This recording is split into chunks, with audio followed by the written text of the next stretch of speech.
Thank you for joining me for the virtual launch party of Starfish. I have two very, very special guests with me tonight. One is Lynda Mullaly Hunt, New York Times bestselling author, whom I adore, and I have her books here right beside me. And she's coming to us from Massachusetts today. And then coming clear from across the pond in Dublin, Ireland, I feel like I need like a drum roll here, is Tara O'Brien, the amazing illustrator of the cover of Starfish. Woohoo! I was trying to pick this up as I went, see? Lynda Mullaly Hunt. Mullaly. Sorry, I keep doing that. I'm horrible at names. No, that's fine. No, it's not fine. I need to get better at that. But anyway, so welcome. And thanks for everyone who's joining us. And if I don't get to one of your comments, I'm going to see this later. It's going to be recorded. So I will try to get with you later if I don't see you now, because this is kind of a lot to try to manage at one time. But fortunately, I have like...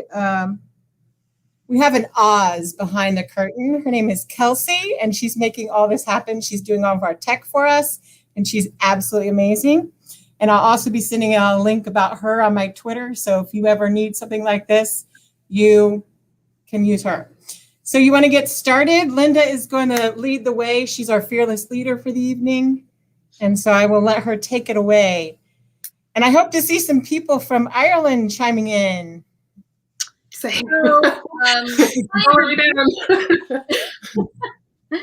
everybody. Thank you so much for coming. I'm so glad that you're here. I can hold up Lisa's book as well. Very excited to be a part of this, very honored. So, Lisa, we talked a few minutes ago about introductions. So, well, I guess you did those. It's funny, I was just saying I'm more nervous for this event than I am for my own, which is kind of fun. All right, so according to our schedule, Lisa, who must have some sort of iron will, has not unboxed her copies of her book. So no. Are you ready? Okay, I pre-cut them because I was like, I can see me like cutting my hand off during this and it being a bad situation. So I went ahead and cut them. I just have to flip up and open them. But I haven't seen them yet. And I think that I get some kind of special award for my ability to not look at them in over a week. Yeah, you do. You do. You've had them for a week. Yes. I would be in that box immediately. Yeah. All right, here we go. Woo! This is the first time I've held it in my hands, people. If I start to cry, cut out. It's amazing. Oh, Tara, I keep saying that wrong. I swear to God, I'm going to smack myself. Oh, isn't this beautiful? Look at her work, you guys. It is. Applause. Oh, so good. All right. So now I can actually start, I'm gonna mail you one, Tara. You're gonna I'm gonna sign one and mail you one. Okay, great. We've got this little gig rigged out where I can send her one and she'll send me one back, and that way we can have each other's signature. I think my one is gonna arrive this week, and then I'll send it out immediately. So they should arrive at the same time. Yeah, you're fine. Yeah. All right, so that's exciting. Yay. Yeah, that's very cool. And again, Iron Will Award. That's incredible. Yes, the Iron Will Award. So why don't we start off, Lisa? Why don't you give us a little synopsis of the book, and then you wanted to do some shout outs. Yes. Okay, so Starfish is about a girl named Ellie who is bullied relentlessly about her weight. And she's bullied from all sides. She's bullied by society, she's bullied at school, and she's bullied at home. And so she learns over the course of the book and her journey that there's something wrong with the people who are cruel and not her.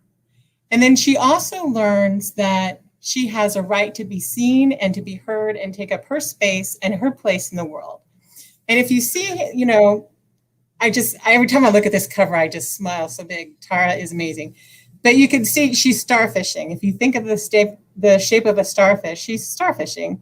And what that means is you're not afraid to take up your space in the world, because if you've ever been fat, you know that you are made to feel small, and people really kind of want you to be small. Everything is about making you small in some way. And so that's what Starfish is all about.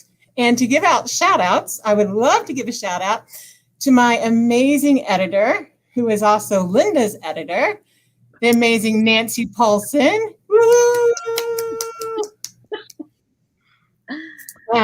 So she had originally, Starfish was a YA novel, and Nancy, I'm standing here staring at Lynda, so I'm saying Lynda. Nancy was smart enough, because she's a genius, to know that it really needed to be a middle grade. And as soon as she explained why it should be a middle grade, I'm like, of course it should. And that's why you're the editor and I'm just a writer. And so I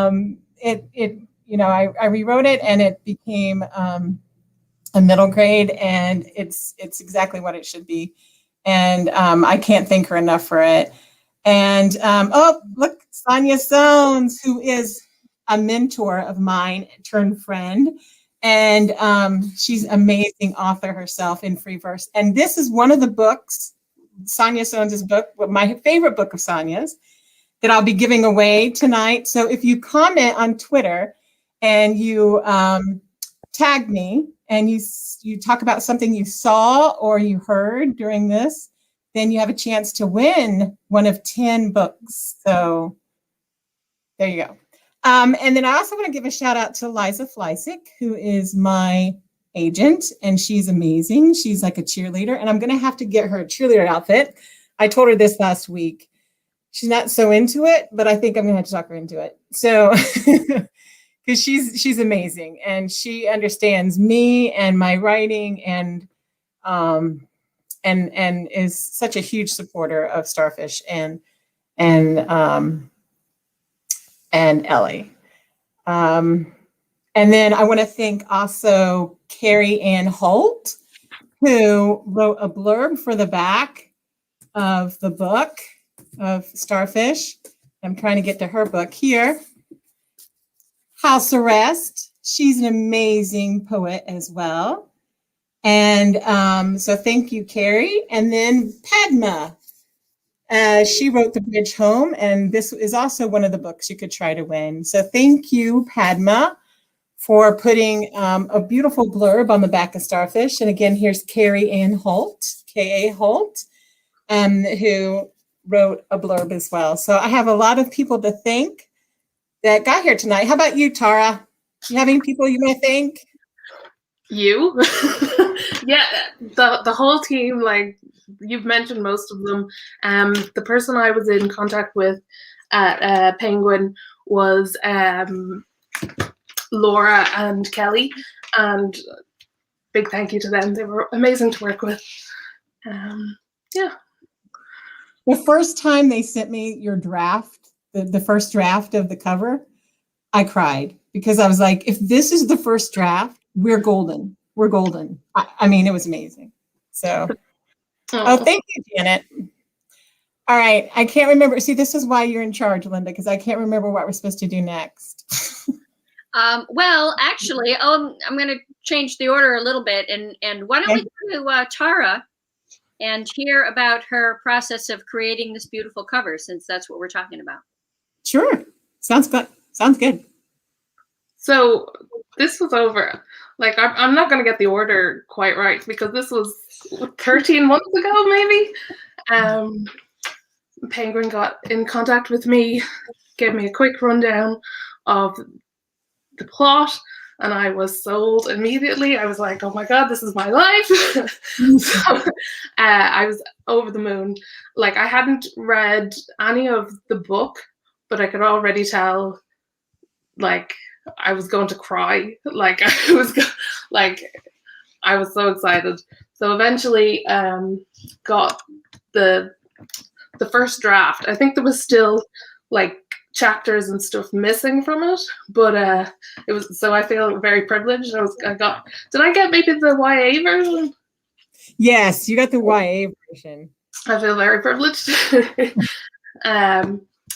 And yeah, it was actually very easy. Like there wasn't much thinking.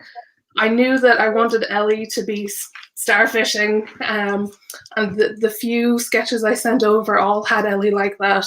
There was no point really exploring anything else because that was quintessential Ellie. Well, like, so it was a really easy, lovely process.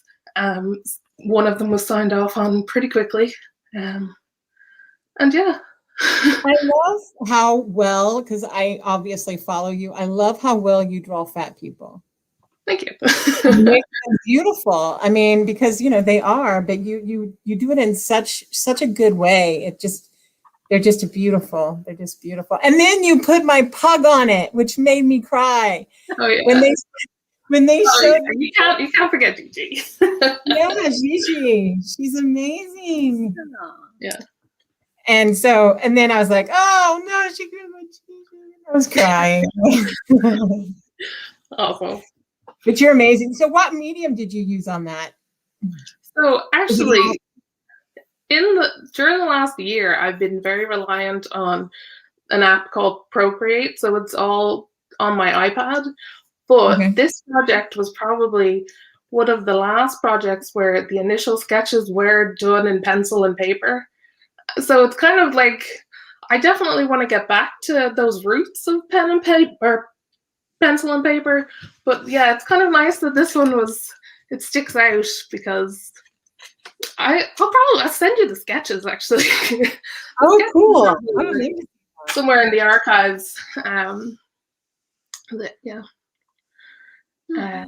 So it's all digital, all done on the iPad. Then it's brought into Photoshop to kind of neaten up and complete. Well, you did an amazing job. Yeah. And you even put blue bonnets, Texas blue bonnets, on her swimsuit. Oh yeah. That was I think that might have been Kelly's suggestion, was it? I thought it was beautiful because I'm a blue bonnet person. So yeah. Thank you, Ginger. And yes, Liza is the best. Well, I believe, thank you very much, Tara. That was, I love to hear illustrators talk because. Oh, me too. I'm so used to like everything is through email that like when people ask me in real life, I'm like, oh, I don't know. Well, I would love to be an artist like you. It's really a beautiful cover. Okay. So Lisa, rumor has it that you are going to share with us your very first book that you ever wrote. Okay, and so you might not want to be drinking at this point, or you might want to be drinking at this point, because if you're drinking, you'll probably spit out because it's so bad. It's so bad. But I even illustrated it myself, Tara. This is why you still have a job. This is my illustration. Oh, I love it already.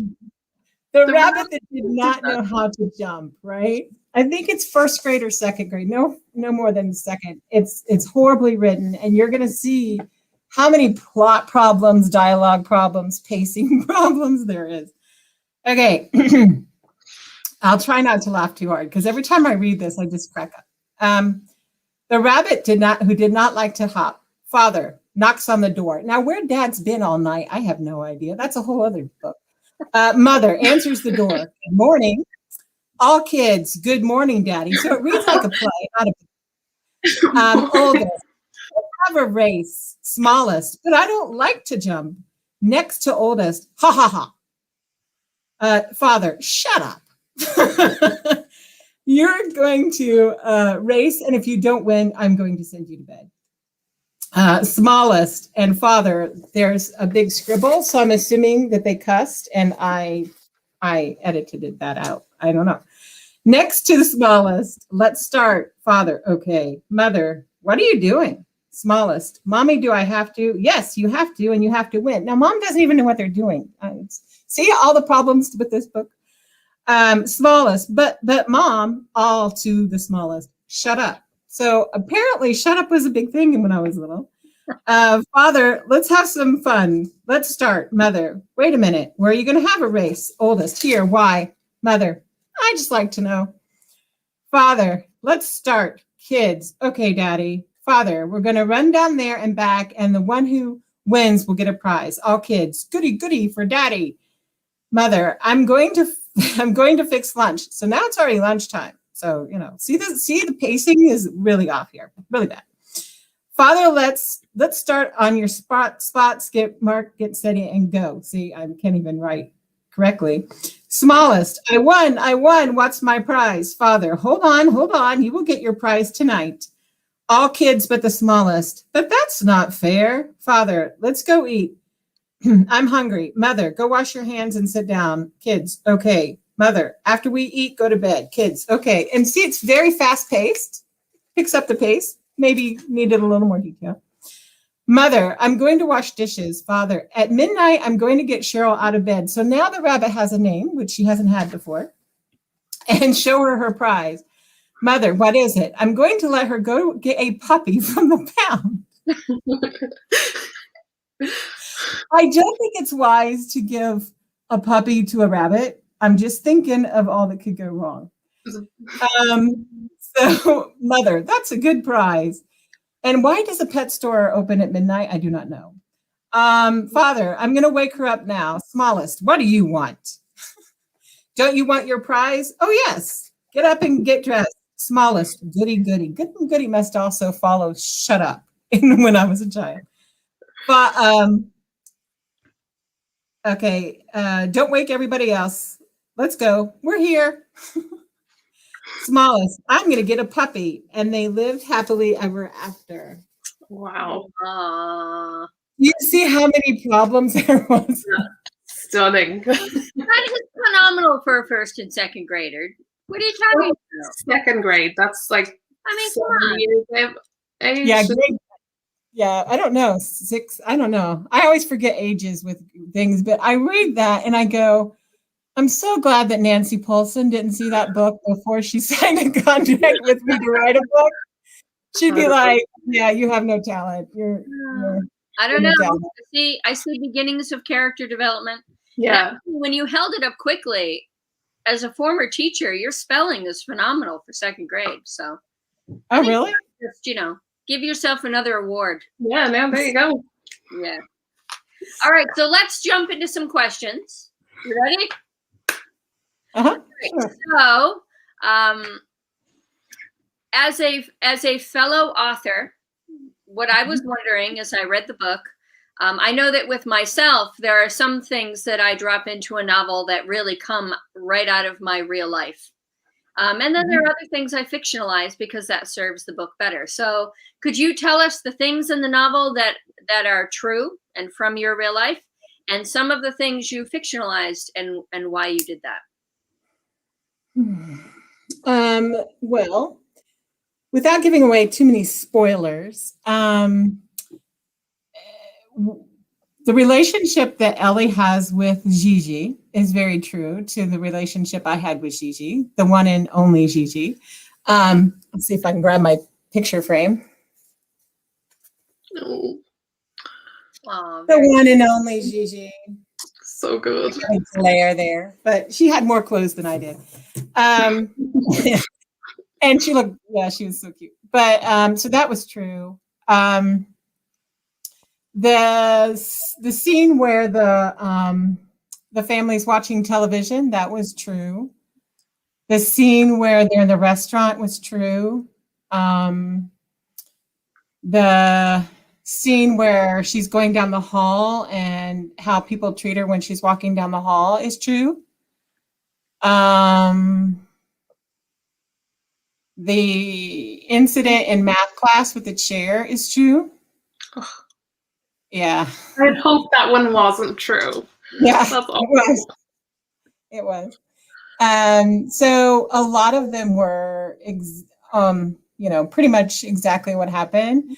What wasn't true was that I didn't have the support system that Ellie had. My dad died when I was really young, when I was 13 months old. And my mom was a lot like Ellie's mom, unfortunately.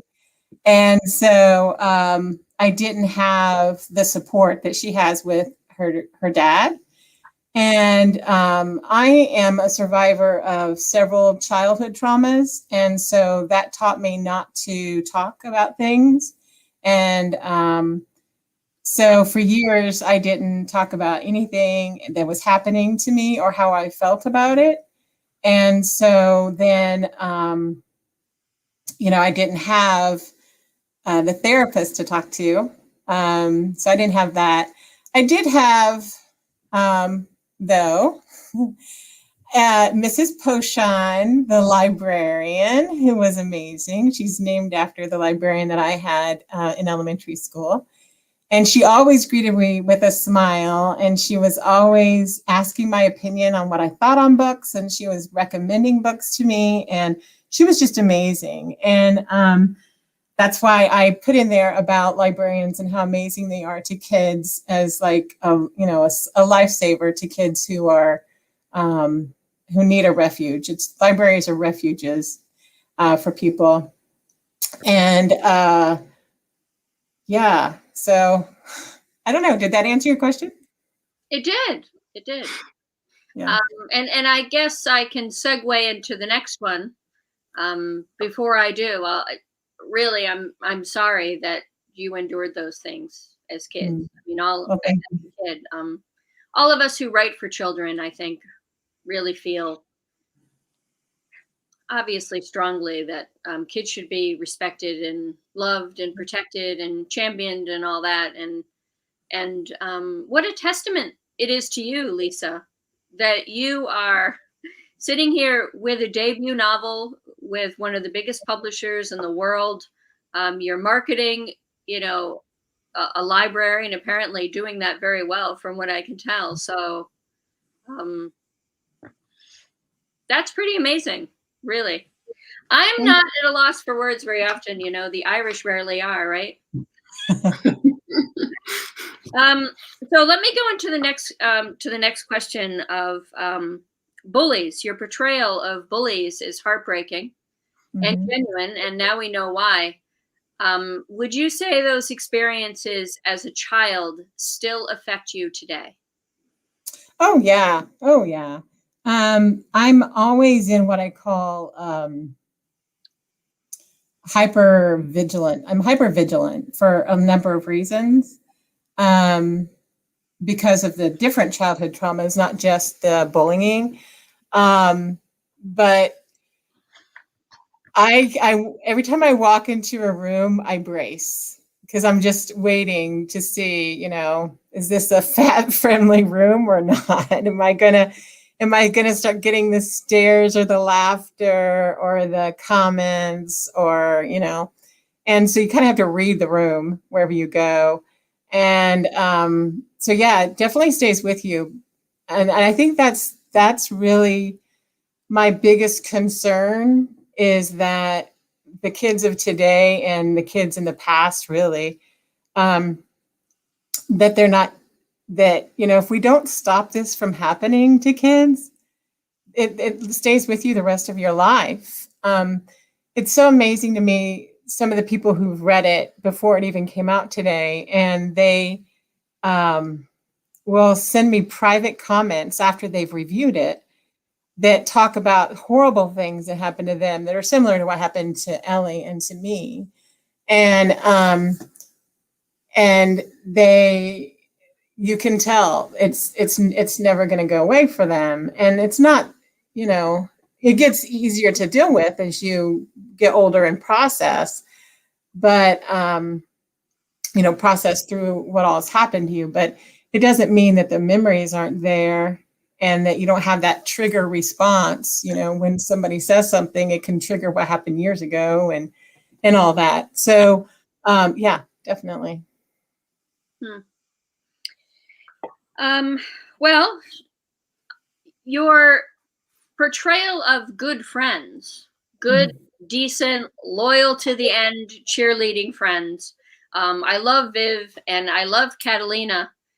I was wondering, one, again, if you want to expound on your real life and maybe some close friends that you've had, maybe you use those relationships to write those characters.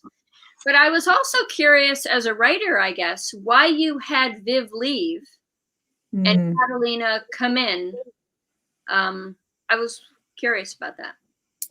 Well, I think part of it is, I don't know the term you use, Lynda, but I always say I'm torturing my character. Yeah, I've used that word before. Yeah, because, well, I was intentional because, studies show that fat children and fat people in general have fewer friends because the fat phobia is so systemic that it teaches people that, you don't want to be the friend of the fat person. Insert negative comment here kind of thing. And so she has basically one really good friend, and that's Viv. So to set her into turmoil, I had to get rid of Viv. Okay. And so that's why she moves away. But then I couldn't, I also wanted to explore what it's like for someone who, when you've been bullied so much and treated so badly by so many, it's hard to trust. And so I wanted her to learn to trust. So I had to give her a brand new friend. And that was her next door neighbor, Catalina. And so that's kind of how that came about. And Catalina and Viv are like conglomerates of different people who have been in my life. They're not one specific person. Oh. They're like, a piece of wisdom from this person in my life and a piece of wisdom from this person in my life kind of thing. Yeah. All right, great. So let's talk a little bit about writing process. So are you a pantser where you sort of fly by the seat of your pants, or are you a planner, an outliner? I am a pantser. So am I. Yay! I was hoping you would say that because then I won't feel so bad. I'm a pantser, and I think part of that is because I was a journalist for a very long time. And you don't have time to plan your stories. You just have to get them written. Yeah. And so, but I also think for me anyway, and tell me if I'm wrong, but I was explaining my process to Nancy, our editor, Nancy Paulson, the genius, as I keep telling her, she's a genius. And she said that you do something similar to what I do. And that is I get like these video clips in my head of scenes. And then I kind of just start watching them and then write about them. She said you have something similar. Yeah, I call them mind movies. Yes. See, I call them video clips, but I'm so glad. As soon as she said that, I was like, you mean I'm not the only one in the world who sees these things in my head? Because I was kind of a little worried about that, quite frankly. But anyway, and what I think I like too about being a pantser is that I feel like I'm the conduit for the characters to talk through, and for the story to be told through. And so when I'm being a pantser, it flows more naturally. And then I found myself like starting to think too much. Like, oh, wait a minute, this could be a plot problem later. Or wait a minute, this could be a pacing problem later. And then I get into that planner mode, and then the story starts to fall apart. And I'm like, okay, just follow the instinct of the story. And what I like about that too is that it's more organic. And I think that sometimes I'll surprise myself by what I write. And I'm like, oh, I didn't know the character felt that way. The characters live in my head for a long time before I ever start writing about them. But I'm like, oh, I didn't realize the character thought that, or I didn't realize the character felt that way. And so it's very amazing to see what happens when you're a pantser. Yeah. And then the other problem I think with planning is sometimes writers can plan so much that they never get around to writing. So that's a danger zone. I agree with that. Yeah. Yeah. Yeah, and I think when things happen you don't expect, that's one of my absolute favorite things of the writing, about the writing process. I mean, I've been here in my office all by myself and jumped and like, no way, kind of, you got to entertain yourself. You can sit here for hours on end. I know. How do you deal with that, Tara? Because you work alone as well. I mean, we're seeing, I think, part of your studio, aren't we? Yeah. There in Dublin. So what's it like for you? I mean, how do you, like, I know when I'm writing and I get like that moment, like, how do you keep yourself in the moment? Are you a pantser? Are you a plotter? Or you think of things through, or you just kind of let it happen? I'm a procrastinator. Like, I will have a very important deadline and I will do everything to avoid that deadline. And then it's like, oh, only got a day or two left before this is due. So, and then magic happens. That's when, if I do it like when I'm told to do it, like nothing good happens. It doesn't work that way. So yeah, I'm a last minute magic worker, I think. So then we're all three on the same page, whether we're writing or doing art. We're pantsers. Yeah, we are. Do you, Tara, I'm wondering, do you listen to music while you do art? Yes. So it depends on what I'm doing. I listen to music or audiobooks. But if, like, I will sing out loud while I'm drawing. Well, I'll have headphones in. My neighbors must hate me. I will scream the house down while I'm drawing or working away. But I have gone into audiobooks lately, and I'm branching out. What about you? Do you listen to music while you write? Can you do that? Can you listen to music while you write? Yeah, I do. I do. Actually, I pick out songs that are I think are the character would listen to a lot, or helps me get into the character. Yeah. Or that gives me the attitude of the character, I guess you would say. And so one of the main songs that I listened to during the writing of Starfish was Brave by Sarah Bareilles. And I listened to that over and over. But I do have to be careful, because sometimes when I get very right-minded, and there are some who will say I'm never in my right mind, but my creative right brain, I need no lyrics. So then I have some just instrumentalists kind of stuff, instrumentals that I listen to. And there is a playlist on my, thank you, Shannon Alexander, who's an amazing critique partner. Thank you very much. I do have a playlist on my website of the main songs that I listen to. So. I see Lynn Kelly's over here. She says that she is a pantser as well, author of Song for a Whale, which is a wonderful novel, and actually is mentioned, I believe, twice in Starfish. Yes, it's one of the books I'm going to give away. I don't know if Lynn knows that or not. Does she? Yes, she does. Yeah. I told her. All right. I have been waiting to ask this question. I'm excited about it. Are you ready? Okay, I'll brace. If you could hand only one chapter of your book to a 12-year-old, which chapter would it be and why?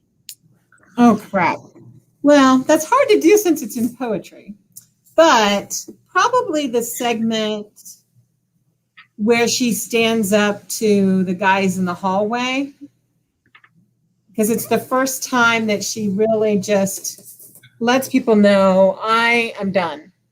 I'm done. I'm not putting up with this anymore. I'm not going to sit back and let you bully me without standing up for myself and she does it appropriately, because that's one of the things that I want to teach kids. You know, if you're being bullied, you do have a right to defend yourself, but you need to do that without attacking the other person, because that's just, you're just going to get in a war then. You don't want that. You just want the bullying to stop without being a bully yourself. Yeah. Because that's what you do. Level. Yeah. No, that was great. I love that. Yeah. Good answer too. I like that. All right. Okay. We're getting near the end. So for those of you who are here and participating, if you have a question, please feel free to put your questions in the comments section. And then after I get through a couple more questions with Lisa, I'll be going to those, although we'll keep an eye on the time. So I'm curious as to why you wrote this book in free verse rather than prose. Well, that would come back to our lovely Miss Sonia Soames. First of all, someone just asked if there's a teacher guide, like a book discussion guide, and there is on my website on the resources page. Penguin put that together. So yes, a teacher's guide is on there, Lisa. I read this book, Stop Pretending, What Happened When My Big Sister Went Crazy by Sonia Soames. I was working on this book, and, you know, I have the video clips that come up in my head, and I'm writing the book, and it comes to me in free verse, but I didn't really think about it as poetry at the time. I was like, I was like, oh, this is poetry, isn't it? But wait a minute, can you do this? And so I found the book in the bookstore one day, and I opened it up, and here's this amazing poem, and I was like, I'll quickly read it because it's very short, but it says, "My whole family. I can remember what things were like before she got sick. My whole family climbed into the big hammock on the moon-dappled beach, wove ourselves together, and swayed as one." And then you start to see her family fall apart. And it's just, and I was like, that's how I'm writing my book. And wait a minute, you can write a whole book that way? Okay, cool. So that sort of gave me my permission. And then later, you know, Highlights Foundation, Highlights for Children, is an amazing, amazing organization. And they had these workshops, and Sonia, along with Virginia Ure-Wolf and Linda Oatman High, led one in free verse. And so then I got to meet and study under the amazing Sonia Soames. And so that's how we connected and became friends and all that. And she became my mentor. And yeah, so that's why I chose that instead of prose. That's just how I think. And all my books, well, most of my books at least, will be in free verse. Yeah. Oh, that's a sweet answer. I like that. So I'm wondering what were the main differences between your middle grade version and your YA version? Gosh, there were a lot. What's funny is that you're so sweet, Sonia. So what is funny is that the YA, when Nancy saw it, she was like, can we have a conversation? And I'm like, of course I'm going to say yes to a conversation with Nancy Polson. Are you kidding me? And so she was like, I like this as a YA. I'm sure it will sell, but I really think you should rewrite it for middle grade, and here's why. And then she was saying, you know, if you write it for people who are in high school or lower level college, they're going to read it and they're going to kind of reminisce and go, yeah, these bad things happened to me. But if you write it for middle grade, you're getting to the kids while it's happening to them. And because, you know, middle grade is like the worst. I don't know how it is in Dublin, Tara, but we call it grades like 5 through 8 kind of. I think that's 10 to 12, 13. Yes. Yeah, that's the most horrible time to be a human. I swear to God, it's the worst time in the world to be a human. And she said we can reach them. So she's like, all you'd have to do is get rid of the romance, because, you know, you always have romance in YA, or often you do. And she goes, and then you can do this. And so I cut out all the romance, and then I cut out this, and I was like, oh yeah, I basically have to start over, no problem. But actually, it really wasn't bad. But it was great though. I mean, as soon as I started writing it as a middle grade, I'm like, oh, of course. What was I thinking? No. All right. 2 more questions. Catherine Gerard would like to know, what is the hardest part of writing for you?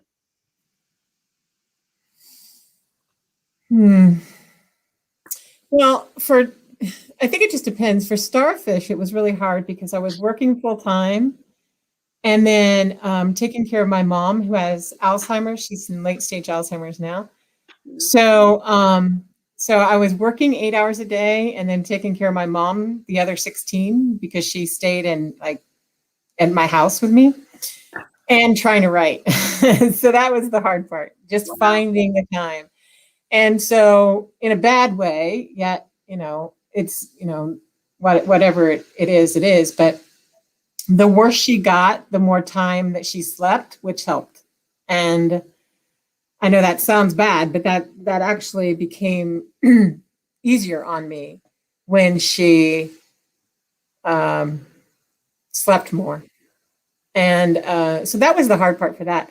But I think the hardest part is it's such a solitary process. Sometimes you really just want to go, wait a minute. And that's why I love a critique group. And there's several of my critique group people on here. And Virginia, and I see you. And yes, I am in love with middle grade. And I doubt I will do YA now. But who knows? But Virginia was one of my critique partners. So I think that's why critique partners help so much.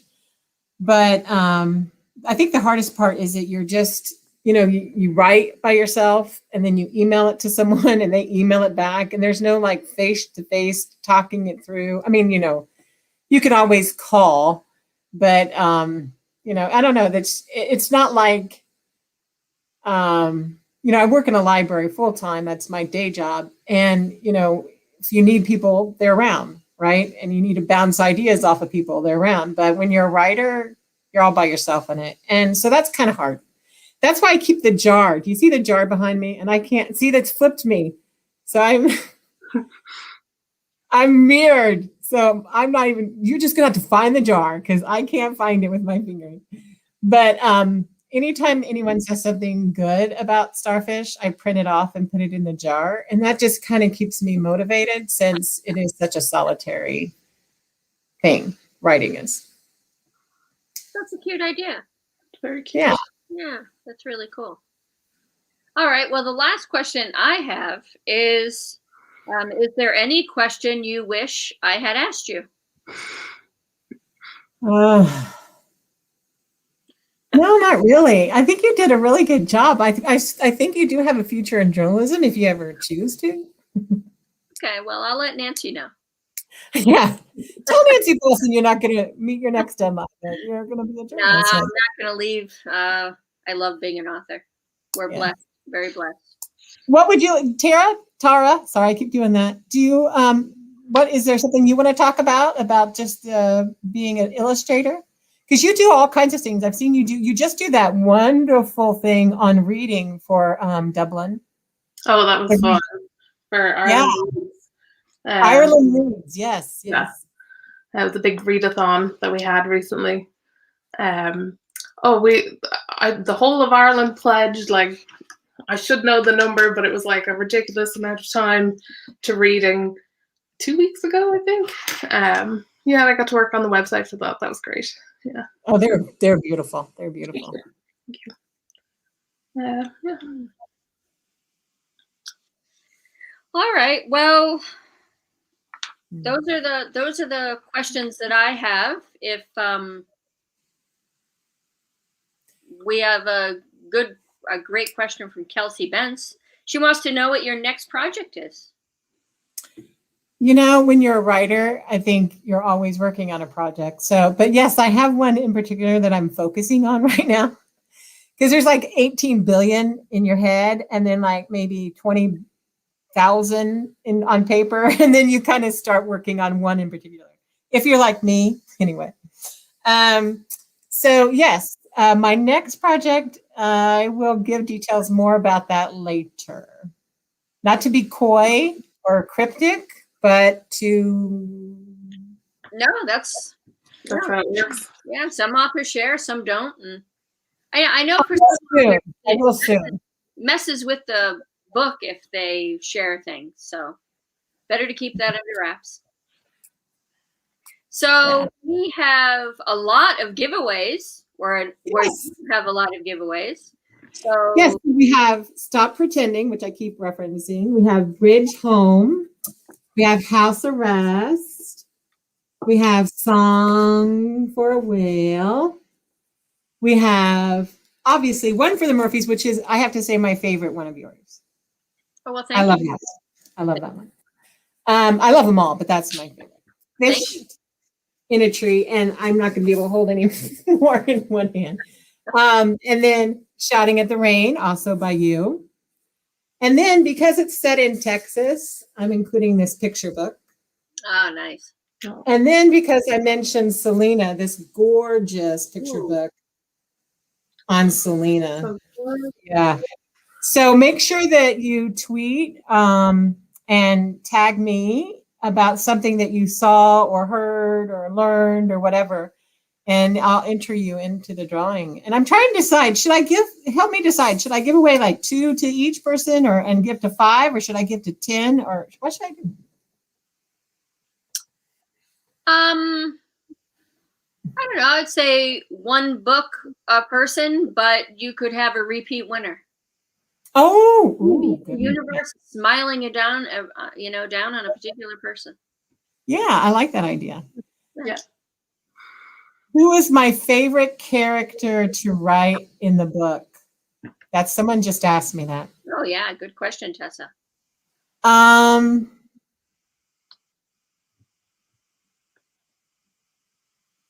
It's kind of, well, obviously Ellie. But other than Ellie, it would probably be Dr. Wood. I love Dr. Wood, the therapist. She was so much fun. And a lot of her mannerisms are actually mannerisms of Shannon, one of my critique group partners. Hey, Shannon, if you met Shannon, you would understand. She's the one who like dresses up in a T-Rex costume and goes around the neighborhood to make people happy. I mean, she's just a lot of fun.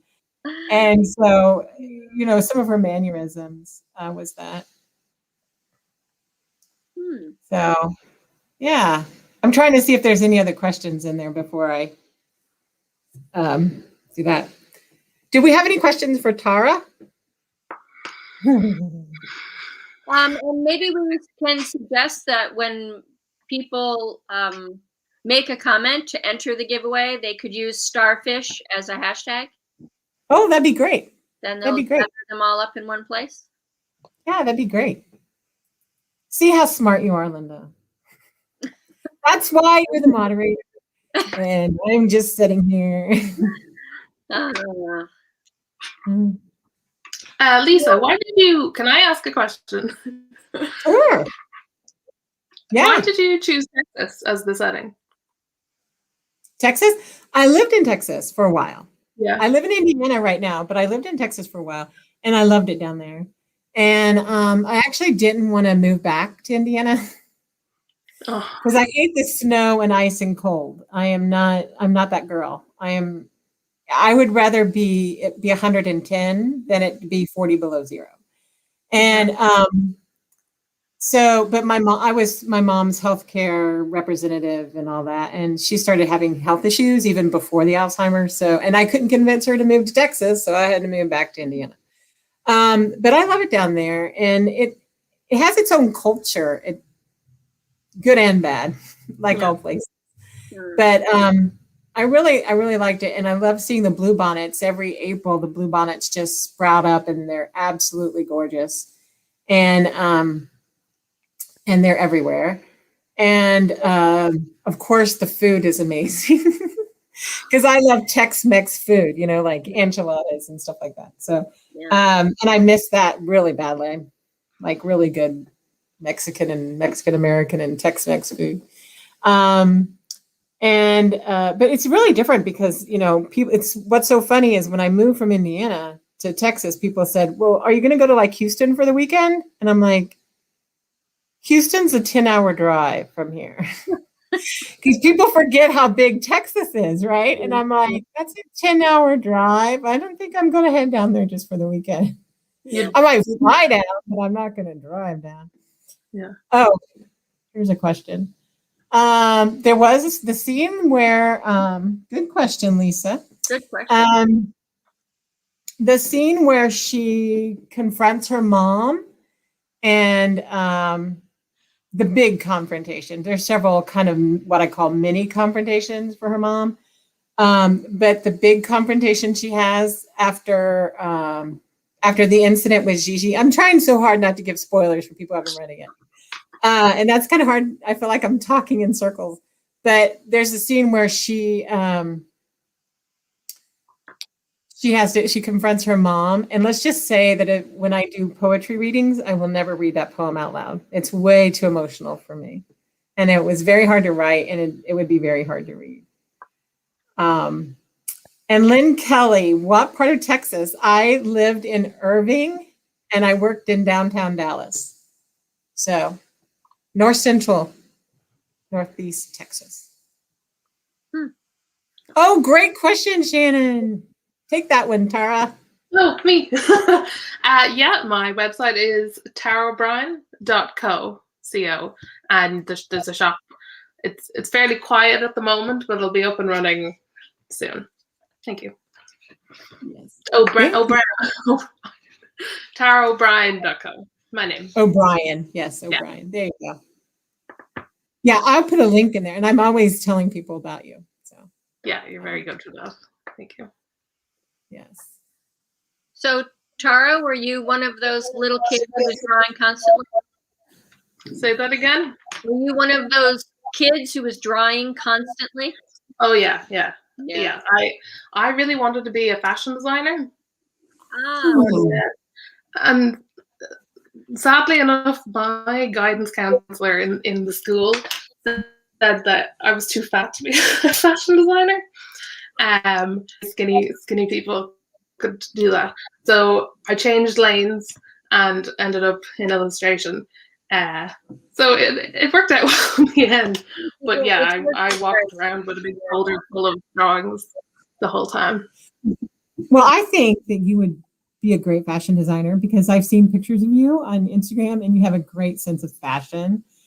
And fat girls need some really nice clothes because they're so few and far between to find, and they're so hard to find. And then, you know, what kills me is like they'll be covered in kittens or something, and I'm like, really?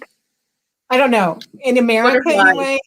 It's butterflies that do it for me. It's the yeah. And I'm like, no, I don't want to wear leopard print every day. And no, I don't want to wear cookies on my shirt. I don't know what they think fat people are into, but it's getting better. Like when I think about like what I was wearing as a teenager, it's definitely improving. But yeah, gosh. Oh, there's a question. Can you see it? Fat Girl Rules from Doug Workinger. Fat Girl Rules, are those part of your real life or made up for the book? Doug Workinger, by the way, for the fun fact, he is the assistant director at the library where I work. So hello, Doug. Those are actually real life rules that exist for all fat women. And so they're real, they're real. And there's so many more. I mean, I think Tara could attest to that. I mean, people are always telling you, wear dark clothes. It's more slimming. Don't show your arms. Don't show your legs. There's one in the book, and like it's not really a spoiler, but when I read it, I was like, oh my God. And it's putting the pillow over your tummy when you sit down. that hit home, and like it's still something that I do, even though I feel like so much better in my body now. It's still something I'll do, and actually, since reading the book, I'm more mindful of it. Yeah. You're starfishing. Yeah.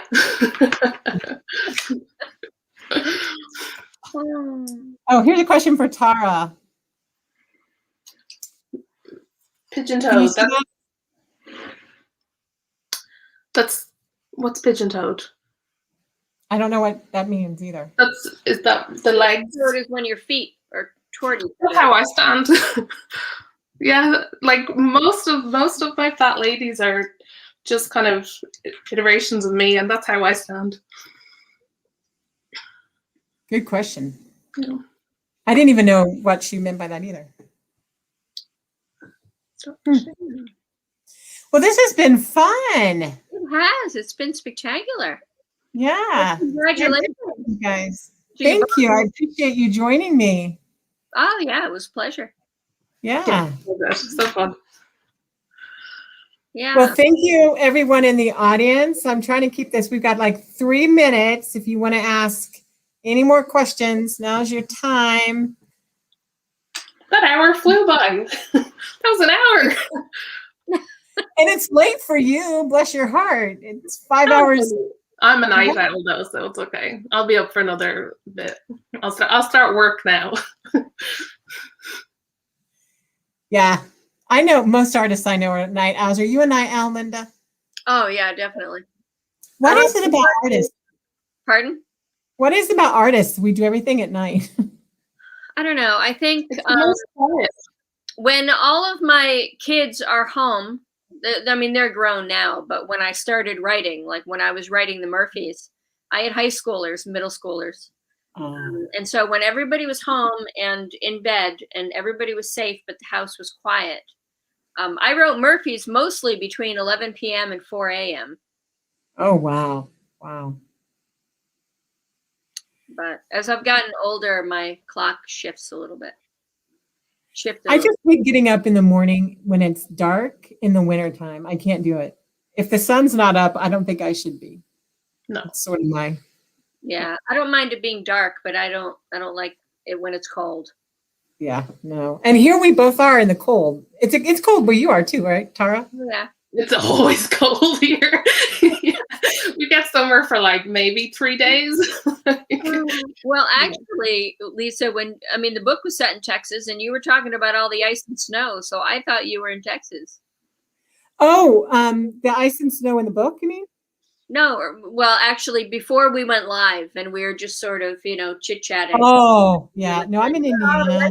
No, and that big reaction, like, oh my gosh, because I thought you were in Texas. No, I'm in Indiana now. I'm just north of Indianapolis, like 40 minutes north of Indianapolis. You've never heard of the town I'm from. Do you think someday you'll go back to Texas? I want to go somewhere warmer. But you know who's from where I'm from? Norman Bridwell, Clifford the Big Red Dog. Wow. He's from my town, and I actually interviewed Norman Bridwell several times. But anyway. All right. Well, thank you all for joining us. I hope you had a good time. I hope you learned a little bit more about Starfish and Ellie and the journey. But most of all, I just thank you for joining us as we celebrated it being in the world. Yes. Yay! Congratulations. Woo! So happy. All right. It's a really wonderful book. You're going to help a lot of kids with it. Yeah. Thank you, Lynda. Thank you. And thank you, Tara, because seriously, it's just so beautiful. So beautiful. I was so scared because I've had some friends who have had book covers that were not nice. And you're like, oh no. But this one is I'm so proud of it. It's so beautiful. Did a beautiful job. Well, I do think that's one of Nancy's many gifts as covers. Oh yeah, it's amazing to work with the whole team at Penguin Random House. It's amazing. Yeah. Nancy Polson books, Nancy Polson, they're all amazing. Yeah, we're lucky. All right, well, we're gonna sign off. Thank you, everybody, for coming. Bye-bye, everybody. Stay warm and safe. Bye. Thanks, Tara. Thanks, Lynda. All right. Take care, Lisa. Congrats again. You too, Thanks. Tara. Bye-bye. Bye-bye. Bye.